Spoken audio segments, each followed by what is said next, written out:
Thank you so much. पहली बार आप vertical में डेब्यू कर रही हैं, क्या कहेंगे? देखिए, बहुत नई दुनिया है और मैं अपने डायरेक्टर और प्रोड्यूसर पे विश्वास कर रही हूँ कि ये लोग जो मुझसे करवा रहे हैं ये बहुत ही सुंदर चीज़ होगी। और डेफिनेटली एक नई चीज़ आ रही है मीडिया में, एक बिल्कुल ही नई दुनिया खुल रही है हमारे लिए वर्टिकल। और मुझे लगता है कि मुझे इसका एक्सपीरियंस बिल्कुल लेना चाहिए, क्योंकि कुछ भी डिफरेंट होगा हमारे लिए अच्छा ही रहता है एक्टर के लिए। तो मैं ट्राई कर रही हूँ कि ये वर्टिकल में भी परफॉर्म करके देखूँ कि ऐसे तो लोगों ने देखा, अब ऐसे देखेंगे तो शायद। मैं सीमा जी का एक चीज़ बताऊंगा कि मतलब मुझे लगता है ये एक ही एक्टर होंगे जिन्होंने लाइफ में ना पूरा 360 डिग्री देखा है सिनेमा का। नॉर्मली इन्होंने हम लोग से पहले उस समय कैसे शूटिंग्स होती थी, मुझे सीमा जी बता पाएंगे कि कितनी डिफ़िकल्ट शूटिंग होती थी। फिर हम लोग आया, फिर अपना बड़े सिनेमा बड़ा पर्दा आया, 70mm आया, कलर आया, उसके बाद आपका OTT आया, फिर वर्टिकल आया।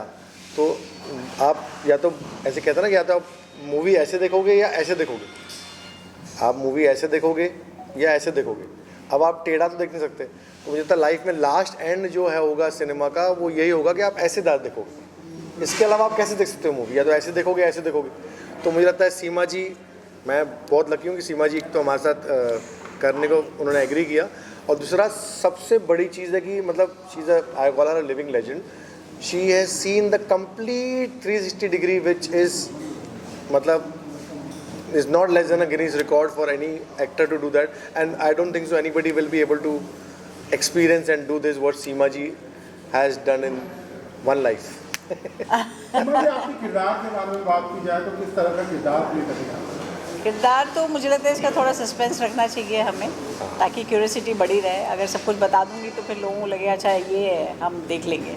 पर मुझे लगता है कि काफ़ी डबल शेड कैरेक्टर है और दो तरफा चलता है, कभी कुछ बनता है कभी कुछ बनता है। बहुत इंटरेस्टिंग स्क्रिप्ट है और इसीलिए मैंने एग्री भी किया, क्योंकि मुझे बड़ा मज़ा आया ये सोच के कि मुझे रेगुलर रोल से कुछ हट के रोल दिया है। और एक सस्पेंस है तो मुझे लगता है अच्छा है, मज़ा आएगा। थ्रिलर है तो लोगों को वैसे भी आजकल बहुत पसंद आते हैं थ्रिलर, तो उनमें से एक है। और साजन जी ने बहुत अच्छी स्क्रिप्ट लिखी है और मुझे करने में मज़ा आ रहा है। साजन जी, आपसे सवाल बनता है, आप तो मेरे पड़ोसी हैं, कई सारे आपने OTT पे फिल्में बनाई, सीरियल्स बनाई। जब भी कोई आप नया प्रोजेक्ट लेते हैं तो किस तरह से तैयारियां करते हैं आप उसकी? मैं वैसे बताऊं आपको, तैयारियां मैं बिल्कुल नहीं करता। मेरी तैयारियां एक्टर होते हैं। मैं पहले एक्टर को अप्रोच करता हूं, बाद में स्क्रिप्ट लिखता हूं, बाद में क्रांति सर के पास जाता हूं, वो पैसे दे दो। वैसे साजन जी ने अब तक हमारे साथ ऑलमोस्ट 8 से ज़्यादा सीरीज़ हमारे साथ कर ली हैं। और साजन जी बताएंगे कैसे सारे बड़े एक्टरों के साथ साजन जी ने हमारे साथ सीरीज़। साजन जी बताइए किस। हाँ, जाकिर भाई के साथ मैंने किया, जाकिर हुसैन साहब के साथ पहला शो किया था। दूसरा शो मैंने विजेंद्र काला जी के साथ किया। तीसरा दया जो है सिटी CID वाले, उनके साथ किया। फिर नमित दास के साथ किया। फिर मैंने बीरेंद्र सक्सेना साहब के साथ अभी शूट खत्म किया है। फिर मैंने विक्रम कोचर के साथ किया है। तो देन अभी और भी सब लाइन अप हैं। अभी हम लोग एक और बड़ा शो करने जा रहे हैं एक हफ्ते के अंदर, तो वो भी बहुत बड़े लेवल पर है। आज के अगर प्रोजेक्ट की बात की जाए तो किस तरह की कहानी है, क्या स्टोरी लाइन है, और सीमा जी को लेने के पीछे खास क्या कारण है? सीमा जी के पीछे लेने का ये कारण है कि मेरी लाइफ बना दी इन्होंने, हाँ करके। मतलब हाँ कर दिया बस मेरे लिए। तो ये समझिए कि मैं बच्चन साहब को तो शायद कभी नहीं, उनके साथ काम मैंने किया है उनके साथ, और इवेंट किए हैं अभी कुछ साल पहले ही, और असिस्टेंट में भी काम किया। लेकिन मेरे लिए तो अमिताभ बच्चन ही है। बस इन्होंने हाँ किया, और बिल्कुल वो इधर उधर हो रही थी मैं, लेकिन बोली साजन मैं मना ही नहीं कर सकती। मैं सामने जाता था तो फ़ोन पे बोलती थी कि बताऊंगी, रुको थोड़ा सा रुको, लेकिन जब सामने जाता था तो कहती है चलो कर लो। हाँ। तो वो प्यार और इनकी जो ये बहुत मेरा, ही मतलब कहना चाहिए साजन जी बहुत ही प्यारे इंसान हैं, और मुझे लगता है यही सबसे बड़ी इनकी पावर है, क्योंकि ये किसी से भी पिच करते हैं, किसी से भी बात करते हैं, तो वो बहुत मुश्किल है उसके लिए ना कहना। क्योंकि मैंने सभी एक्टर से बात की, सबने कहा अरे वो आ गए थे ना, तो इनका प्यार है जो यहाँ तक खींच के ले आया है। और डेफिनेटली जो स्टोरी उन्होंने सुनाई है वो भी मेरे लिए बहुत अच्छी स्टोरी थी, इसीलिए मैं आई हूँ यहाँ पर। और क्रांति जी के लिए भी यही बोलूँगी कि जब मैं पहली बार इनसे मिली तो पहली बार में ही हम इतने बहुत ही अच्छी उस पे आ गए थे टर्म्स पे कि हम आगे काम करेंगे। और मैंने खुद से अपने आप आगे से आपको बोला मैं कि तो रेडी था टाउन्स पे आने के लिए, मैं तो वेट कर रहा आप टाउन्स पे आ जाओ। मेरे लिए मैडम का हाँ बोलना ही मतलब एक अचीवमेंट था, वैसा था। नहीं नहीं, नई दुनिया है, क्यों नहीं एक्सप्लोर करनी चाहिए। मतलब हमारे बहुत सारे एक्टर डरे हुए हैं वर्टिकल वर्टिकल वर्टिकल, पर मुझे लगता है कि नई दुनिया है, नया एक नज़रिया है लोगों का किसी चीज़ को देखने का, तो एक्सपीरियंस लेना चाहिए। भागना क्यों हमें इससे। और हमारा ही तो एक पार्ट ही तो पार्ट है है, सिनेमा कोई का। ऐसा नहीं कि बहुत अलग से कोई दुनिया आ रही है या अलग से है। हाँ, सब्जेक्ट अच्छे होने चाहिए डेफिनेटली, और बहुत Actor सुलझी हुई अच्छे चीज़ें होने होनी चाहिए, एक्टर अच्छे होने चाहिए और मेकिंग अच्छी होनी चाहिए। व्हाई नॉट, वर्टिकल क्यों नहीं करे। क्रांति जी, आपसे सवाल बनता है, लगभग 1 साल हो जाएंगे वर्टिकल को, हाँ जी। बहुत तेजी से कामयाबी मिल रही है, आप लोगों का भी बहुत बड़ा योगदान है।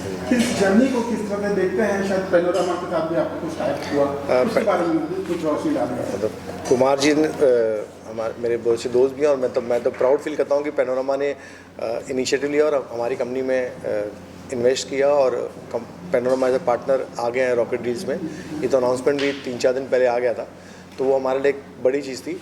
दूसरा, 1 साल का जर्नी ऑब्वियसली रहा, और हम लोग, मैं बताऊँ, हम लोग अकेले ऐप हैं आज भी जो सिर्फ एक्टरों के साथ काम कर रहे हैं और सिर्फ ओरिजिनल स्टोरीज़ पे काम कर रहे हैं। हम लोगों ने आज तक हमने एक स्टैंड लिया था, हम कभी भी कोरियन ड्रामा या चाइनीज़ ड्रामा जो बाकी सारे ऐप्स यूज़ कर रहे हैं या उसको रीमेक करके बना रहे हैं, वो हम कभी नहीं करेंगे। कि विक्रम सर भी हमारे साथ है, विक्रम भट्ट सर भी हमारे साथ हैं।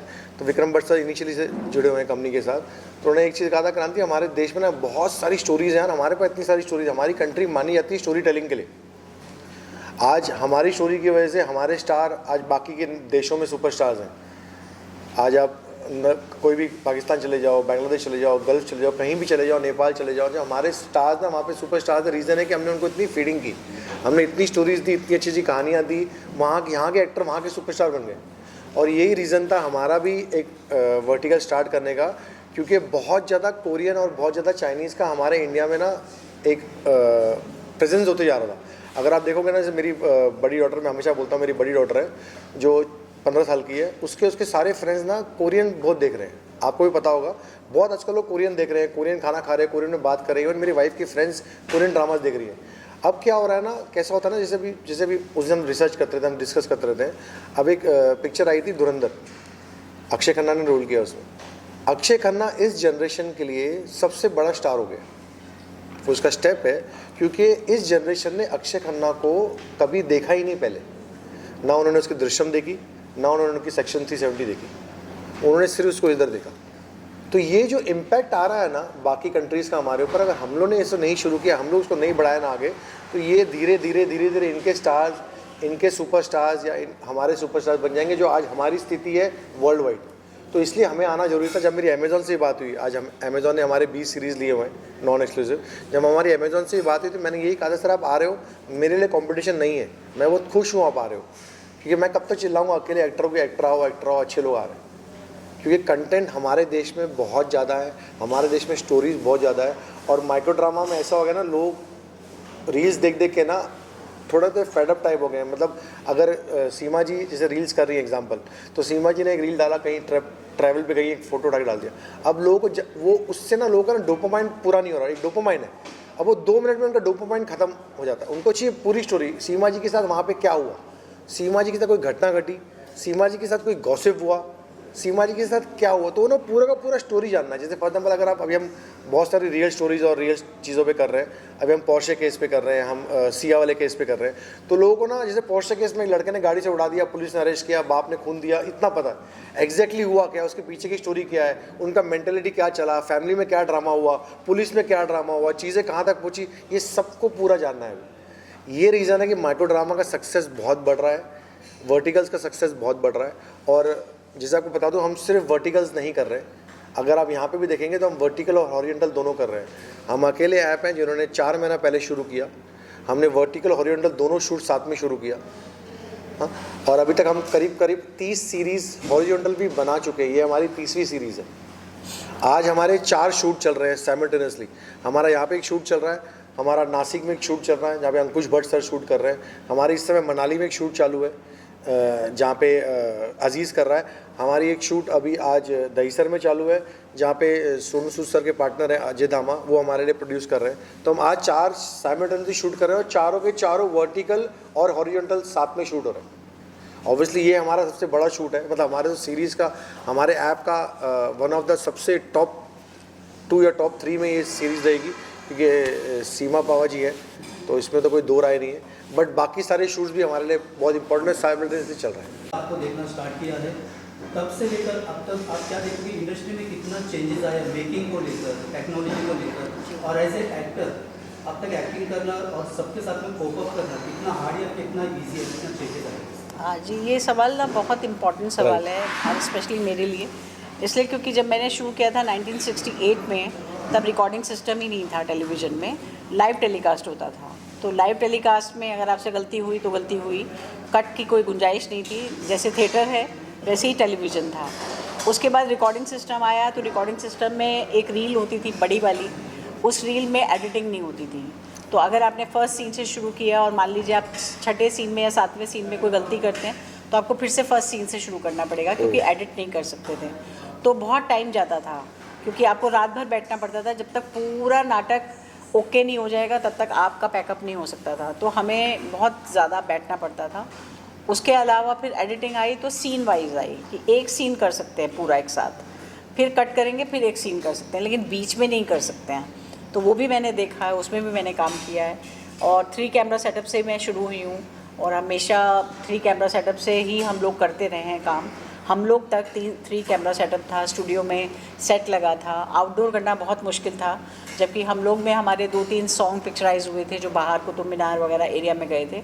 वो बहुत डिफ़िकल्ट हुआ था हमारे लिए, क्योंकि एक कैमरा बहुत ज़्यादा ना तो ट्रॉली पे जा सकता था, तो उसको सिर्फ जितना जूम कर सकते थे उतना ही जूम करते थे, जितना आप कर सकते थे कैप्चर। तो वो बहुत डिफ़िकल्टीज़ थी हमारे लिए, और शूटिंग हमारे लिए बहुत सीरियस मैटर था, इसलिए क्योंकि हमें उस तरफ की कोई बात नहीं पता चलती थी। हम एक्टर हैं तो हम इस तरफ ही हैं, हम उस तरफ नहीं जा सकते थे। हमें मॉनिटर पे देखना अलाउड नहीं था, क्योंकि मॉनिटर तो वैसे भी बहुत लेट आए, और मॉनिटर पे देखना अलाउड नहीं था। कैमरे में झांकना अलाउड नहीं था। अगर आप कैमरे में कोई भी एक्टर झांकता था तो उस पर फ़ाइन लगता था, और उसको सज़ा मिलती थी कि आपका काम नहीं है। अभी मैं देखती हूँ आज के युवा जितने भी एक्टर्स हैं जिनके साथ मैं आजकल काम कर रही हूँ, वो हर शॉट के बाद जाके खुद को देखते हैं मॉनिटर पे कि मैं कैसा लग रहा हूँ, मेरी लाइट चेंज करो, मेरा ये चिन्ह नहीं आ रहा, वो चिन्ह नहीं आ रहा। तो मुझे लगता है कि हम धीरे धीरे करते करते हम कहीं और चले गए हैं। हम सिर्फ टेक्निकल चीज़ों में ज़्यादा चले गए हैं, लेकिन एक्टर अपने ऊपर कितना ध्यान दे रहा है, अपनी परफॉर्मेंस पे कितना ध्यान दे रहा है, वो पीछे छूटता जा रहा है। क्योंकि हमारी हर शूटिंग से पहले 15 दिन 20 दिन की रिहर्सल होती थी। हम बिना रिहर्सल के कभी शूट के लिए नहीं जाते थे, लेकिन हमने रिहर्सल किया। हाँ, नहीं, पर वो एक तो रीडिंग है, बट मैं कह रही हूँ 15 दिन की रिहर्सल में आप यकीन मानिए कि कैमरामैन के साथ 3 दिन रिहर्सल होती थी। कैमरामैन हमें बताएगा कि वो क्या शूट करने वाला है, तो एक्टर को वो पता होता था कि मेरा कल क्या क्या शूट है, और मुझे किस कैमरे में क्लोजअप मिलने वाला है, किस कैमरे में मेरा 2 शॉट लगा है। तो हम लोगों की जो मतलब ट्रेनिंग ही एक तरह से हो गई। काम करते करते हम ट्रेंड हुए कि कैसे लाइट लेनी चाहिए फेस पे, कैसे कैमरा फेस करना चाहिए, ये हमें कोई सिखा नहीं रहा था, पर ड्यूरिंग द परफॉर्मेंसेस हम ये सीख रहे थे। पर आज मैं जब देखती हूँ, आज के युवा को देखती हूँ, आज की फिल्म इंडस्ट्री को देखती हूँ, तो मुझे लगता है कि इनको सब कुछ थाली में परोस के दिया जा रहा है। इतना आसान है कि आप एक डायलॉग का भी 6 टुकड़े कर सकते हैं। मतलब एक डायलॉग याद करना है की भी ज़रूरत नहीं है, आप इतना सा बोलिए फिर कट, इतना सा बोलिए फिर कट, तो कितनी फैसिलिटीज़ मिल गई। लेकिन अगर उसके बाद भी अगर हम परफॉर्मेंसेस में कहीं पीछे जा रहे हैं तो ये बहुत दुख की बात है, क्योंकि अब हम बहुत ज़्यादा डिपेंड करने लगे हैं अपनी कैमरा टीम पे या अपने डायरेक्टर पे। मुझे लगता है एक्टर ने अपना काम बहुत कम कर दिया है। वो अभी सिर्फ सेहत बना रहा है, जिम जा रहा है, अपने आप को सुंदर बनाने की कोशिश कर रहा है, क्योंकि उसको लग रहा है बाकी काम तो वो लोग करा लेंगे। और हमारा ज़माना वो था कि हमें तो चेहरा देखने का मौका ही नहीं मिलता था। फिल्म देखते थे तब पता चलता था, ओ इतना लाउड मेकअप हो गया इसमें, अरे हम ऐसे लग रहे हैं, अरे वो दुपट्टा मेरा ऐसा था, हमें पता ही नहीं है। लेकिन अब हर मिनट में हमारे पास एक वो है। तो मुझे लगता है चीज़ें अब शायद टेक्निकल चीज़ें हमें ज़्यादा अच्छी मिलती हैं, पर परफॉर्मेंसेस में थोड़ा सा मतलब कहना चाहिए कि काम चोरी हो गई है। पहले वो मेहनत बहुत थी, उसके साथ टेक्नोलॉजी के साथ हमें एडजस्ट करना पड़ता था। तो दुनिया बहुत अलग घूम के आई है और मैं बहुत लकी हूँ कि मैं 1968 से आज तक यहाँ तक आ गई हूँ। और अभी जैसा कि क्रांति ने कहा कि हम लोग वर्टिकल में भी आ गई हूँ, जो कि अभी लेटेस्ट है एकदम। तो मुझे बहुत अच्छा लगता है क्योंकि थिएटर में भी मैंने यही एक्सपीरियंस लिया। मैंने नौटंकी की, मैंने रामलीलाएँ की, मैंने स्ट्रीट थिएटर किया, मैंने नौचंदी के मेले पे भी नाटक किया। तो हर तरह की चीज़ को मैंने एक्सपीरियंस लिया है और सच में मैं बहुत लकी हूँ कि मैंने किसी भी फॉर्म को नहीं छोड़ा है, चाहे वो एडवर्टाइजमेंट थे उनको नहीं छोड़ा, फिल्मों को नहीं छोड़ा, टेलीविज़न को नहीं, सैटेलाइट नहीं। तो ये सारी दुनिया देखने के बाद आज ये दुनिया भी मैं एक्सेप्ट कर रही हूँ कि कोई बात नहीं, अब हम ऐसे नहीं, अब हम ऐसे हो गए हैं। तो ठीक है, बात तो एक ही है, मुझे तो वैसे ही एक्सप्रेस करना है जैसा मैं करती हूँ, लेकिन मीडिया चेंज हो रहा है और मीडिया का वेलकम तो हम हमेशा करते हैं। सिनेमा को बड़े पर्दे पर ही देखना पसंद करते थे, फिर आया दौर टीवी का, अब मोबाइल पर। ये जो परिवर्तन देखते हैं आप, इसको एज ए पॉजिटिव परिवर्तन देखते हैं, और जो आज के बच्चों की जो देखने की क्षमता है वो भी कहीं ना कहीं कम होते जा रही है, बड़ी बड़ी फिल्में देखना नहीं पसंद करते हैं। इसको आप किस तरह से देखते हैं? मैं जब आया था 91 में तो सिर्फ सिनेमा होता था, टीवी भी दिल्ली में था ज़्यादा, यहाँ तो कोई चैनल आया ही नहीं था सैटेलाइट। तो मैंने वो सिनेमा देखा, लेकिन मैम ने जैसा बोला कि समय के साथ बदलना पड़ता है। जो लोग नहीं बदले, जिन लोगों ने टेक्निक नहीं समझी, वो लोग आज हैं नहीं, बड़े बड़े डायरेक्टर, बड़े बड़े लोग आउट हो गए। लेकिन मेरा मानना तो यही है कि समय के साथ बदलिए, बदलेंगे। आज जब बच्चे मोबाइल देखना पसंद कर रहे हैं तो हमारा काम है कि उनको मोबाइल ही दिखाएं, ना कि हम बोलें कि तुम कुछ और देखो। नहीं, पर मुझे ऐसा लगता है कि मतलब मैं सिर्फ ये बात इसमें ऐड कर रही हूँ आपकी बात पे, कि मुझे ऐसा लगता है कि हर चीज़ का स्वाद जो है ना वो मिलना चाहिए। मतलब ऐसा नहीं कि अब मैंने पिज़्ज़ा मंगा लिया तो मैं माँ के हाथ का पराठा खाना बंद कर दूँ। ऐसे ही हमारे इस टाइम मीडिया में हो रहा है कि हम वर्टिकल के अगर यूज टू हो जाएंगे तो हम अपनी माँ के पराठे का नुकसान करेंगे, क्योंकि वो एक बहुत मेहनत से बनाई हुई चीज़ होती है जिसमें बहुत तमाम महीनों का, सालों का काम होता है। तो मुझे लगता है सबको अपने अपने हिसाब से इज्जत मिलनी चाहिए, जैसा जैसा काम है वैसे वैसे इज्जत उसे मिलनी चाहिए। वर्टिकल एक अलग एक क्रांति है, सॉरी क्रांति है तो लेकिन फिल्म जो है वो उसको अपनी इज्जत ज़रूर मिलनी चाहिए। और उसका स्वाद अलग है कि आप 3 घंटे बैठ के या 2 घंटे बैठ के कंटिन्यू एक फिल्म देखते हैं और थिएटर में जाके देखते हैं, ये और भी ज़्यादा अच्छा एक्सपीरियंस है। उसकी एक और वजह है, आप कहेंगे कि अब महंगा हो गया है, अब टिकट जितनी एक्सपेंसिव मिलती है कोई जाना नहीं चाहता, पर मुझे लगता है कि बहुत अच्छा एक फैमिली गेट टुगेदर होता है पिक्चरें देखना। आप घर में बैठ के जैसे देखते हैं वैसे ही बाहर जाते हैं, आप अपने पूरे परिवार के साथ जाते हैं। अब भगवान करे और हमारी गवर्नमेंट ऐसा करे कि कुछ चीज़ें सस्ती कर दे ताकि लोग ज़्यादा से ज़्यादा जा सकें और सिनेमाओं में पैसे थोड़े घटा दें ताकि आम ऑडियंस वहाँ तक पहुँच सके।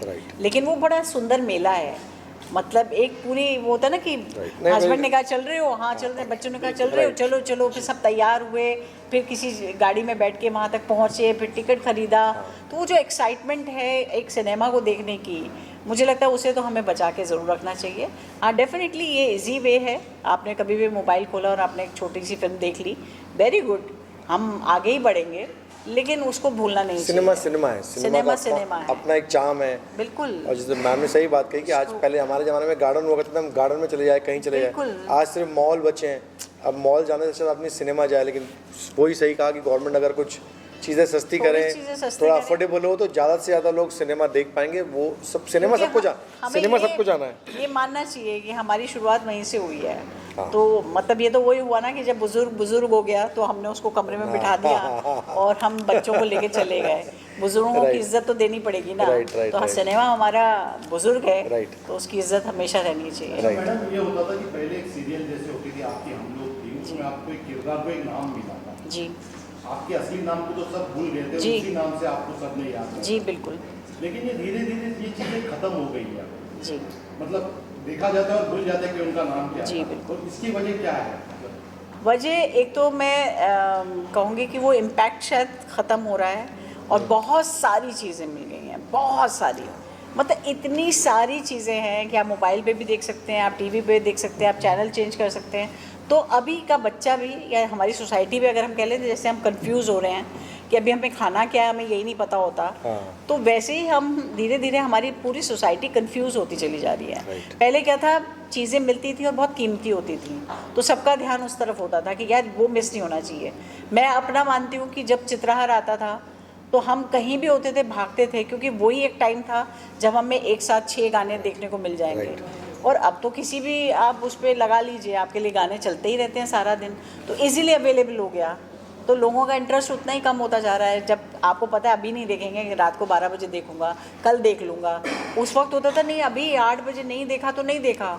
मुझे याद है मैं बचपन में बसों में भाग भाग के चढ़ते थे कि यार पहुंच जाएं, मतलब चित्रहार इस बार का मिस हो जाएगा, फिर एक हफ्ते बाद आएगा या संडे को सिर्फ एक दिन फिल्म आएगी और देखने को नहीं मिलेगी। तो वो क्रेज़ जो होता था, मुझे लगता है बहुत एक्साइटमेंट भरा था, जो एक्साइटमेंट अब ख़त्म हो गई है कि अब आप रिलैक्स हैं कि कभी भी देख लेंगे, कभी भी कुछ कर लेंगे।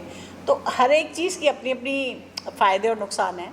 अब इजी हो गया। मेरी जैसे सास हैं जिनको फिल्म देखने का बहुत शौक़ है, और वो पहले बताती थी कि वो बड़ी मुश्किल से जा पाती थी, और वो लेटे लेटे सोचती थी कि कभी ऐसा ज़माना आ जाए कि बस मैं कहूँ और पिक्चर आ जाए। और आज वो कहती है कि वो तो आ भी गया, वो ज़माना तो आ गया, इसकी तो मैंने सिर्फ कल्पना की थी, लेकिन आज मैं जो भी जब भी चाहूँ मैं देख सकती हूँ। हमने कहा हाँ आ गया ज़माना।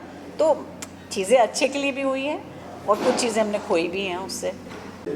फिल्में बहुत ज़्यादा बनने लगी है, जो स्टाइलिश आर्टिस्ट हैं उसको उनको फिर भी काम नहीं मिला क्योंकि उनके रेट्स बहुत ज़्यादा होते हैं। अगर वर्टिकल की बात की जाए तो यहाँ पे तो और भी बाढ़ आ गई। आप खुद ही इतने सारे शोज बनाते हैं, इतनी सारी फिल्में बनाते हैं उसके लिए, तो जो नया टैलेंट है उसके कारण आपको लगता है कहीं ना कहीं जो दिग्गज कलाकार है वो सफ़र कर रहे हैं, क्योंकि नया टैलेंट तो बहुत आसानी से मिल जाता है। नहीं ये गलत है। सीमा जी के लिए 6 महीने से मेहनत की है मैंने। जो एक्टर है उसको कभी आप बीट नहीं कर सकते। और मेरा मानना ये है, जो क्रांति सर भी जानते हैं कि साजन ले आता है एक्टरों को, एक्टर हैं तभी रील देखी जाएगी आने वाले टाइम में। ये सिनेमा का रूप ले रहा है मोबाइल, और एक्टर होंगे तो ही रुकेंगे लोग। इसलिए हम लोग बिल्कुल फ्रेश कहानियाँ, अच्छे एक्टर, इसके अंदर 14-15 एक्टर हैं जो सब नून हैं। साजिया सिद्दीकी हैं, आपके हेमंत पांडे हैं, नासिर अब्दुल्ला हैं, इसके अंदर करिश्मा शर्मा जो आज की सेंसेशन है, विशाल मल्होत्रा हैं, मतलब सारे बड़े एक्टर हैं। तो ऐसा नहीं है, बड़े एक्टरों के साथ ही करता हूँ क्योंकि मुझे पता है ये देखा यही जाने वाला है, वरना हम कुछ छोड़ के सब छोड़ के थोड़ी ना ये शो बनाते। क्रांति सर बना रहे हैं बड़े शो, और खूब बढ़िया से अभी हम लोगों ने 4 महीने में कहाँ से कहाँ हम लोग पहुँचे, क्योंकि डेडिकेशन है क्रांति सर का। और हम लोग तो चलिए काम कर रहे हैं, और जो माता रानी की कृपा से जो भी संबंध बने थे इन 30-35 सालों में वो काम आ रहे हैं। लेकिन इतने काम के लिए भी आप देख रहे होंगे कुक्कू ये कितने बड़े हो गए, लेकिन कहीं कोई एक्टर नहीं है।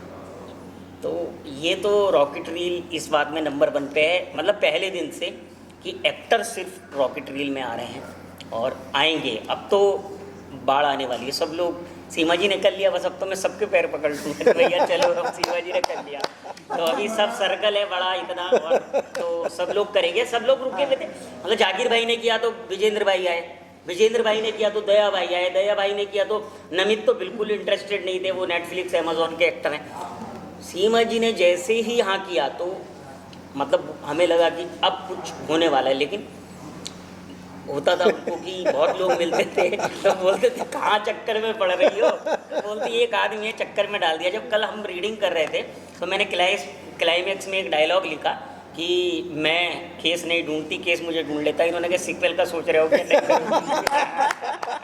बहुत अच्छा लगा आप लोगों से बात करते हुए। Thank you. सवाल जानना चाहेंगे कि आपने ये शो लोग क्यों देखे और क्या अपील करना चाहेंगे जनता से? ये तो बड़ा मुश्किल सवाल है कि क्यों देखें। क्यों तो इसलिए देखें क्योंकि एक नई कहानी मिलेगी उन्हें देखने के लिए, एक नया अंदाज मिलेगा। और मुझे लगता है कि आज के दौर में जिस तरह की कहानियों का सिलसिला चल रहा है उसमें कहानी थोड़ी हटके है, जो हमेशा हर लोग बोलते हैं कि हमारी कहानी थोड़ी हटके है, लेकिन ये वाकई तो हटके है। ये हटके है। लेकिन इसके अलावा आपको इसमें सीमा जी देखने को मिलेंगी, सीमा बाबा देखने को मिलेंगी, और सारे एक्टर मिलेंगे, परफॉर्मेंस मिलेगी और कहानी मिलेगी। मैं एक और चीज़ कहूँगा कि इसका ये माध्यम का आना भी ज़रूरी था, क्योंकि आप देखोगे ना, जब अब हम कैलकुलेट करते हैं ना, जब शोले बननी थी तो बोलते हैं ऐसे इंडिया की करीब करीब 16% आबादी शोले देखने गई थी। उस समय की 40 करोड़ की आबादी थी तो कुछ मेरे ख्याल से 7-8 करोड़ लोगों ने शोले देखी थी। आज अगर आप देखोगे ना, बड़ी से बड़ी फिल्म में 3-3.5 करोड़ लोग देख रहे हैं पिक्चर थिएटर में। मतलब ऐसा नहीं हुआ कि थिएटर का वो बढ़ा, भले ही अमाउंट बढ़ गया, इनकम बढ़ गया, लेकिन जो क्राउड कम हो गया। दूसरा, जो टायर 2 टायर 3 सिटी यहाँ पे हमारे देश में मेजॉरिटी लोग रहते हैं जो ज़्यादा से ज़्यादा देखना आते हैं, वहाँ पे हमारी रीच, रॉकेट डील की रीच बहुत ज़बरदस्त है। तो सीमा जी को बहुत लोग पसंद करते हैं। हाँ, तो वो लोग ज़्यादा इंटरेस्ट ले देख पाएंगे कि सीमा जी की उन्होंने एक पिक्चर देखी होगी, फिर वो रुकेंगे 1-1.5 साल तक दूसरी पिक्चर आने के लिए, शायद उनके शहर में वो पिक्चर ना आवे, क्योंकि ऐसे हर जगह तो टायर 2 टायर 3 में इस देश में अब तक थिएटर पहुँचे नहीं है। तो जब हमारी पेनिट्रेशन इतनी ज़बरदस्त है इस देश में, तो वो हिसाब से सीमा जी को जो फैंस हैं, जो सीमा जी के चाहने वाले हैं, जिनको सीमा जी की एक्टिंग बहुत पसंद है, वो ज़्यादा एक्साइटेड रहेंगे देखने के लिए। वैसा है। Thank you sir, thank you, thank you, thank you, thank you. Thank you.